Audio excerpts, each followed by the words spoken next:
per il principio che è sempre bene fare più prove anche negli stessi appezzamenti, contemporaneamente abbiamo deciso di trattare 6 file sì e 6 file no con un geodisinfestante che è il Force, per cercare di capire se vi siano differenze per quanto riguarda il discorso del controllo. La giornata di oggi a Valle Vecchia aveva lo scopo, ha ancora lo scopo perché c'è la gente presente in azienda, di mostrare in totale trasparenza i risultati delle sperimentazioni già in corso nel 2014. Non hanno conseguenze particolari sulla pianta.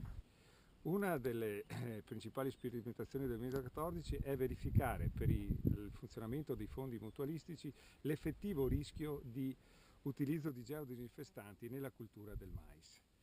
Poiché questo rischio dai dati precedenti è basso, si ritiene che la copertura con un fondo mutualistico di tipo assicurativo possa essere completamente sostitutiva o in buona parte sostitutiva dell'uso di geodisinfestanti. Quest'anno a Valle Vecchia ci sono 110 ettari di mais completamente non trattati, a parte alcune strisciate di confronto con i geodisinfestanti oggi disponibili sul mercato. Poi abbiamo il Microlan Z che è sempre su seme conciato, il Sacom e l'Eurovix.